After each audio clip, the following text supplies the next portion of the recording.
My name is Lonnie. I'm Kenny's son, one of Kenny's sons. Harrison Keeler writes that they say such nice things about people at their funerals that it makes me sad to realize I'm going to miss mine by just a few days. So I would like to think that my dad shares these same sentiments. Those nice things said about people at their funerals really holds true for my dad. He was about as nice a guy as one could meet, and about as nice a father as one could have. And certainly he would have loved to have sat down with each of you today to shoot the breeze over a cup of coffee. So from him and from us, his family, a great big thank you for coming here today. We appreciate it. My dad didn't need to send out an invitation ever to any of his kids to come back home. He welcomed us no matter what. For a 10-minute visit, a 10-hour visit, a 10-month visit, we were always welcomed at his home. He made his home our home, even after we planned to get the heck out of Dodge and never come back. So it must be genetic, this return to home, because all of us kids at one point or another in our adult life moved back in with Dad and Mom. Because of that, some of you might call us kids pathetic, but we call ourselves loved. Dad and Mom had great kids. I know because I'm one of them. Even one of the kids turned out to be a genius, although none of the siblings can agree on who that is. But what all of us can agree upon is who our dad is and what he passed down to us. Dad had a strong work ethic that matched a strong commitment to his family.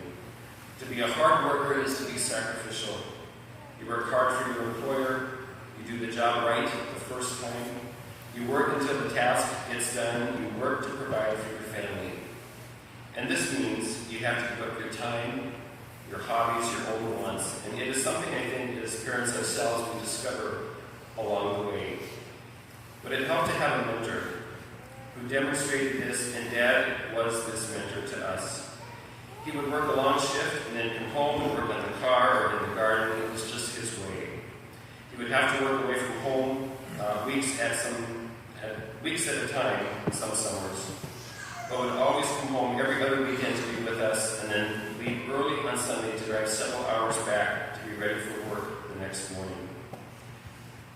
I remember him taking time out of his day to teach me how to ride my bike or drive the car. Even during his spare time, he worked on the farm or he took time to help others. I would not classify him as a workaholic, though. He took time for his family and others. He was sacrificial in giving in this way. Physically, he passed down his good looks to his kids. Trying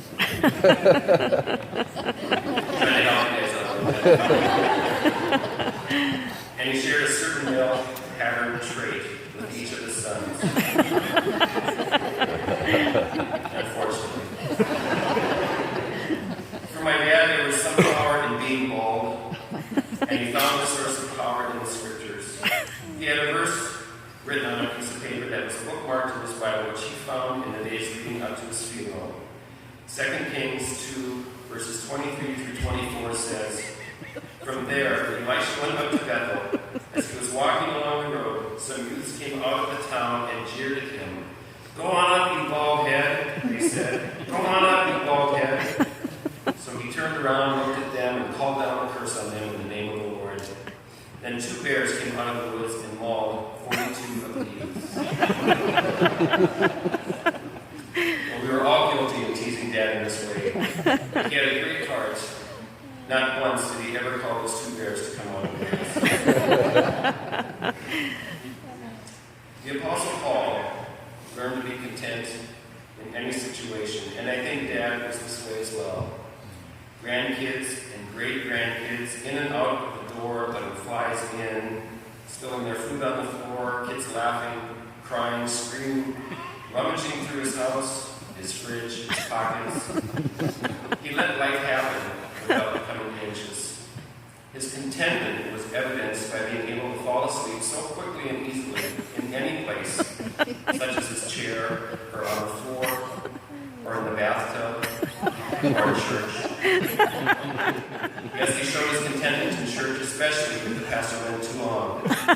That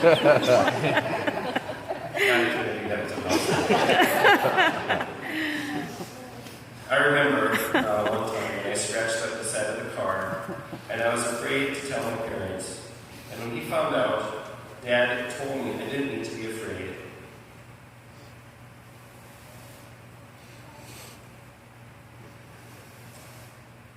Dad told me I didn't need to be afraid to let him know. He was loving, he was kind, and understanding. And he never brought it up to me again, not once. And he let me use the car. He let me use the car many times after that without reservation. So practically, Dad was helpful to so many in his own cool way. And just one example I'll give here. Many years ago, when one of the drivers of the business across the street locked her work keys in her car early one morning and came to our house, Dad willingly opened up the door so she could use his phone to call somebody. She was glad to be able to make a call, but probably not so glad that Dad opened the door wearing only his underwear. That's who Dad was. He was relaxed. He was content. He was helpful. And not caring too much what other people thought. He would help a friend, a family member, a stranger. And I hope to take on these same characteristics in my life, except I'd like to be fully clothed. So spiritually, he believed in God and was a committed church attender. If he didn't attend church a particular Sunday, he watched the service on television. On most days, he read a devotional in the mornings, and there were days he opened his Bible too. So I believe God had a place in my dad's thinking, and I'm thankful to know that about my dad. So these are some of the great things about my dad, Ken. Qualities for us to remember and emulate, to hold on to make real in our own lives. Qualities that made us who we are, and qualities that we all gather together today to acknowledge.